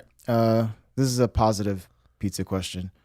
Ran180 says, speaking of Pizzagate, from all the big famous pizza chain restaurants, which one is your favorite? Domino's, Pizza Hut, Papa John's? For sure, answer my question. Great question, really. Because I'd say a pizza expert. I'd say if I could only eat one food for the rest of my life, it'd be pizza. Yeah. I fucking love pizza. Okay, that 800 degrees pizza up here. Yeah. Everyone's harping on it. Like my agent was like, "Oh, 800 degree pizza. Wait till you go in there. It's the best you ever tasted." I think he hyped it up so much. I went there. I was like, "It's good." It ain't Jelena. Well, Jelena's not in that mix. Jelena pizza is the best of all time. Yeah, it's the Jelena's best of all numero uno. It's Go to New York, get pizza. Fuck you. I'll go to Fabit Kenny and get pizza, a slice of Fact. pizza. My friend Bryan Callen is from New York. Yeah. He says this pizza is better. Yeah. We did a show in New York. I had a slice of pizza. Jelena shits on that pizza. I'm never leaving LA. That's right. Now, back to the question. Domino's, Pizza Hut, or Papa John's? Domino's, son. That shit is so delicious. I'll tell you what. They do it so right. It's so interesting because I had some Domino's pizza. I didn't know it was Domino's. I went. It was just a cheese and tomato sauce pizza, and I ate it. And I go, it was piping hot. Yeah. It was delicious, just like that Coca-Cola I had. Yes, there's a that reason why cane people are sugar fat. Coca-Cola. I went. That might be the best thing I've ever. It just was Ever. They have it down to a formula. Dude, I have a confession to make. Oh boy.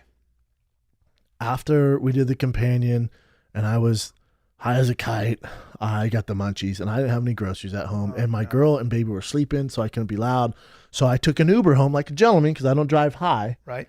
And I made them stop at McDonald's and there's a long line. And I literally ordered, I don't know, Don't, 6 no. McGriddles, No. Too 2 many. Big Macs. Too many. 2 Egg McMuffins. You went crazy. I ordered a McFlurry. You went crazy. Well, and then I paid for every one of the cars behind me. I paid for 6 cars. Why? I don't know. I was high, happy, and just eating McGriddles and laughing And you with paid my for the Uber 6 cars driver. behind you. 6 cars behind me. Well, hey, wasn't that much? No. By the way, hey. set you back about $46. Yeah. $22. Jesus Christ, for all the cars? That's pretty funny. Yeah, I was happy, man. That's pretty cool, though. Hooked everyone up. That's great. Felt like fucking. Buying everybody a Felt like burger. Oprah. You get a Big Mac. You get a Big Mac. You get a Big Mac. Everyone's Yeah. like, all right, thanks. They're like 79 cents. I went home and I threw up everywhere after that, guys. You did, It's huh? too much food for a human being. Yeah. I felt great going down. Yep. Terrible going back up. Well, Rough morning the next morning. I that's can a lie tough to you. one. Yeah, your body Yeah. feels like it's, Yeah, food my big trouble. ass shouldn't be in the. It's all right. Yeah. You got a little Should we end on that one? A little crazy. I think it was a great confession. Thanks, man. I think at the end of the day, Do you judge me for it? Nope, because you fed some Angelinos. You spread the love, and I appreciate that. I didn't appreciate your doctor story in the van. Dude, I didn't appreciate that's where you us. took it. And You talking about the Dexter combos? You're screaming to get out the closet. And I think that's the theme of this show today. And I want to thank everybody for tuning in. We're going to see you soon. All right? And come see me. Speaking at of the Fort dropping Lauderdale- loads. Come see me at the Fort Lauderdale Improv Yeah. Thursday, Friday, Saturday this weekend. Yes. I'm Thursday, bringing Friday, heat. Saturday. It's my Bringing favorite heat. place. Good douche on everybody. You, Comedically, Fort yes. Lauderdale. Yes. Like you're, Comedically. we gotta After clear the show- up what gadoosh After means. the show, I will be there. My hotel room is very close. If you are a 10 and you want to talk about breaking into the business I can help you with that. Yes, go see Bryan Callen, one of the funniest in the world. He just destroyed the Comedy Store. And then tfatk.com. Our hoodies, sweatshirts, Army Fire and Kid Army tees will be dropping next week. Is what it looks like. Thank God. This order's been taking forever. But anyways, better than ever. These are the best things we've had yet. What else on TFATK? Next month, and shit, you see Vancouver almost sold out already? How many weeks out are we? So Pacific Northwest tour. You said it. You Vancouver, I told you. Vancouver, Portland, Seattle. We are there January 19th through the 21st. Those tickets in all 3 cities are almost sold out. Get tickets right now. tfatk.com. The Fire and Kid are coming live. Seattle, Portland, Vancouver, first time in Canada. You're up. Hey. Hey. This has been a fun show. Oh, shout out to, hold on, the artist. I almost forgot to do it. He killed it. Our artist freaking killed it. His name I should remember. At Visual Vega on Instagram is at Visual Vega. His name is Greg Vega. He did the Venice mural on the wall. We're going to get another artist to do, I don't know, I'm thinking of doing some cool animals or some shit because we always talk, we're balls deep in animals. Not so a bad over idea, on the left. If you're in Venice local and you can do some cool shit with animals, I want some real artsy, cartoonish on the left here. Love it. And then we got this cool superhero art. The superheroes doing regular shit too. I just got a bunch of those. I think that's it, man. It's been a fun episode. Very fun episode. We're back tomorrow. Back tomorrow, buddy. This is the Fire and Kid. We're out.